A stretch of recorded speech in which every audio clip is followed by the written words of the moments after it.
Today, we're going to be discussing the state of real estate market in Nigeria and West Africa. We will be discussing the real estate bubble, the current occupancy rates in Lagos, and the economic impact of our fast-growing population. We'll be joined by Udo Mariano Okonjo, the CEO of Fine & Country in Nigeria and West Africa. In Nigeria, there's been many conversations about our mortgage and the lack of. I'm excited to have her in the studio today to really talk about the state of Nigeria, what we should be looking at, and what lies ahead. Udo, it's so good to have you in the studio. It's good to be here, Biola. Thank you for having me. So Udo, just quickly, I know you are an acclaimed lawyer. You were a very well celebrated lawyer before you went into real estate. And you actually were on one of the advisors to the president. So the first question I have for you, especially for people watching at home, and you know we have a lot of lawyers in Nigeria. I can imagine. How do you make the shift from being a celebrated, acclaimed lawyer to going into real estate? So first of all, as the special advisor to the Senate President of Nigeria, not the president. Yes, president in yes, well, the legislative arm. And so the shift, I mean, really, real estate is very much like law. Sure. The core of real estate is the title. And, you know, that's really, you know, law. Exactly. It's very related. Also, real estate is all about negotiations, yes, which is also, you know, a skill that as a lawyer, you have to, you know, basically hone. So making that transition from law to real estate wasn't really that difficult, especially because part of the corporate and commercial law that I was doing as a lawyer, you know, involved some real estate transactions. Okay, The only key difference is that in real estate, you can't, you know, then add the element of marketing, which in Nigerian law, which follows the British legal system, you know, marketing and branding is not something you can do overtly. And I actually enjoy the expressive aspect of being able to build a brand and, you know, go into the whole business side of real estate. So. But even that transition, there was still some educational elements to that. I mean, you did have to get certified. I mean, tell me about that. Like, what makes you, you know, you're sitting in your office. Yes, you're doing a lot of deals already. Right. When do you make that shift to say, okay, I'm going to go and study? There had to be a test. Of course, right? Absolutely. So tell me about that. So yes, I took the South African Real Estate Board exam to get certified. I also went to Dubai, you know, Real Estate Institute, which had a program in conjunction with the National University of Singapore. Hey, I knew there had to be some. There's had to be some tests taken in this. Yes, absolutely. And so I did quite a bit of that because even though, of course, I had the legal side, which is a core part of real estate, I also wanted the technical aspect of, you know, real estate. And then in addition, a few years ago, I also went back to Oxford University to also do the Oxford Real Estate Program. Wow. So, you know, just like law, as with any profession, you know, ongoing learning and, you know, deepening your knowledge is something that I believe is very important. So one of the things that I'm very passionate about is population growth.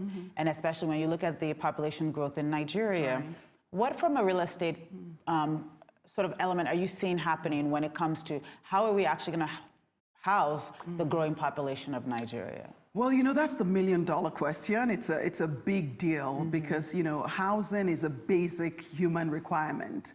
And, you know, what actually makes housing, you know, very important for the development of the economy is that you actually have to house the population. And it's a major struggle, especially for developing economies, because we obviously don't have the right infrastructure around the financing, so the mortgages, for example. But, you know, the government has it as, you know, one of their big challenges to actually house this growing population. The figure 14 to about 17 million has been bandied around for the last 4 or 5 years as the housing shortage. But, you know, if I were to hazard a guess, I'd say it's probably significantly more than that, especially if you think about the population of Nigeria as inching towards 200 million in a few years at least. You know, so it's a significant challenge and one that government probably cannot deal with alone. And that's why, for example, Lagos State and even the federal government, they generally tend to get in the private sector on board. But it's a significant challenge, and it's one that, you know, clearly has to be tackled, you know, using technology, looking for affordable ways of, you know, delivering housing, and yes, you know, getting the private sector on board.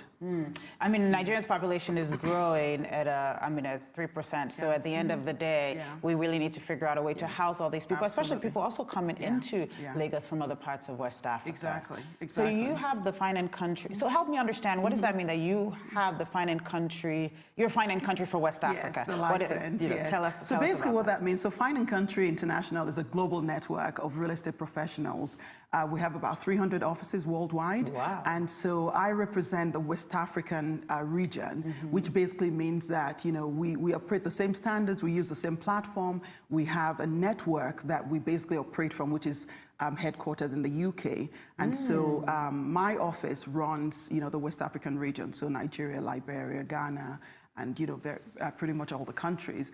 And typically we would approach it from growing through a licensing model.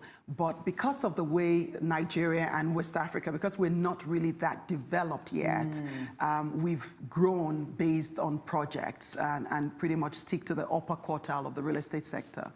So the growth is pretty much along the service direction rather than trying to set up licensed offices in these locations. Does that make sense? Yes. Okay. So help me understand, like if you were to, looking at West Africa, what are some of the real estate opportunities there? So Ghana, for example, quite a few Nigerians have been investing in Ghana in the last few years.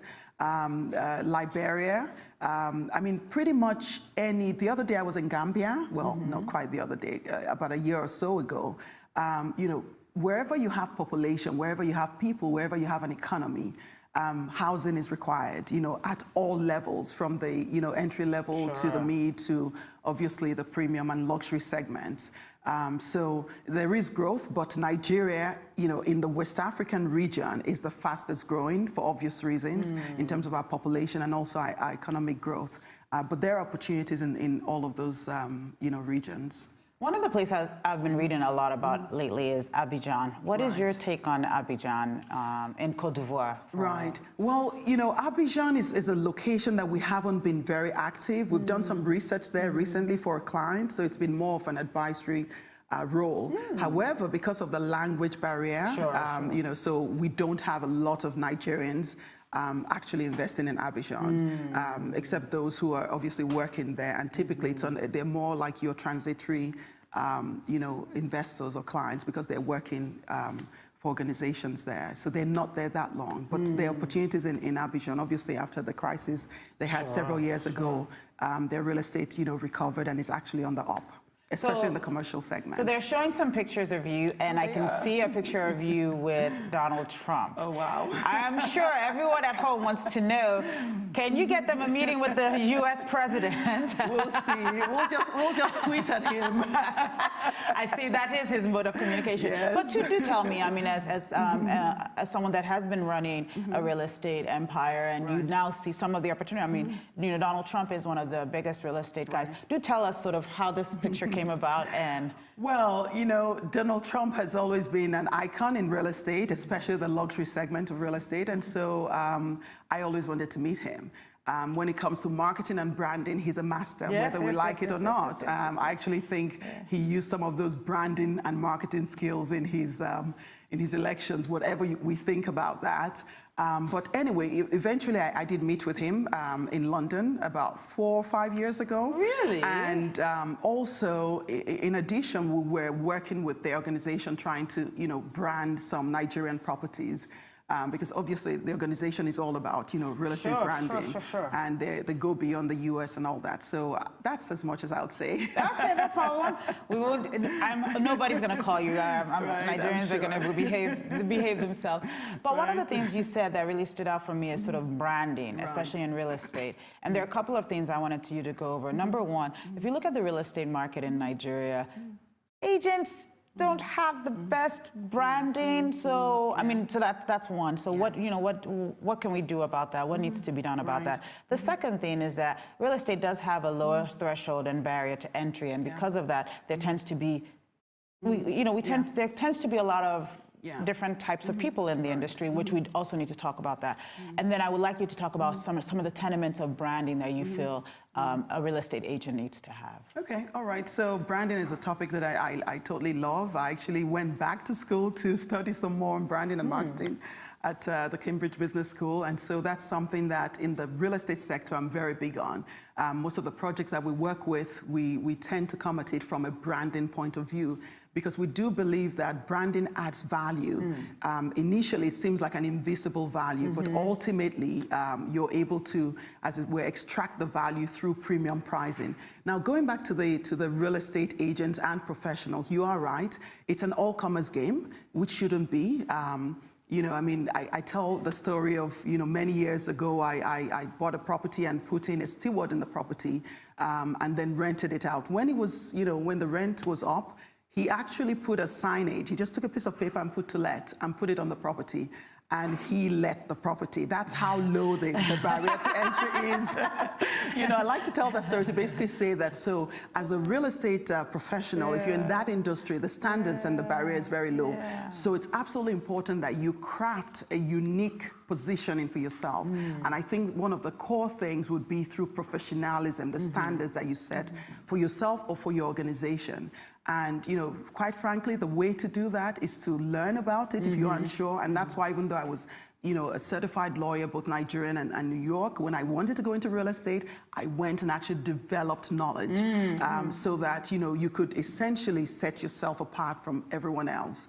And that's something that we demand of, you know, members of our team who we call champions, because we like to say it's all about championship. It's about setting yourself apart. It's about demonstrating that, you know, being almost irreplaceable in the marketplace. So I think branding is very important. It's about telling a story that is compelling, a story that enables, you know, people look for you by name. That's what I consider a brand to be. So if you're a real estate agent and you're operating in this industry, the standards are very low, but, you know, you've got to determine that you want to operate only at the highest point. As a company, Fine & Country is very keen to actually transfer the knowledge that we happen to have both locally and internationally. And we've been working very recently with the Lagos Business School to actually develop a program for the real estate sector, because we do believe that it's important. Real estate is a core part of the economy. And when we invest in educating, you know, and growing the capacity, we think that the industry will grow better and then, you know, obviously have an impact on the economy. So it's a very important So, I mean, you've said that there's sort of, it's an every commerce game. It is. Tell me more about the licensing process of getting a real estate license in Nigeria. Okay, so there's really none. I mean, you know, as far as selling real estate. However, we do have the NIESV, which is the Estate Surveyors and Valuers Association. There is a licensing process for that. But that's really about valuation. That's really about asset management, you know, facilities management, all of that. When it comes to selling a property, anyone can sell a property. There's no law restricting anybody from selling property. You can sell your property, you can give it to your cousin, you can give it to, you know, a relative that has no qualifications. You know, so lawyers sell properties, engineers, anyone can sell a property.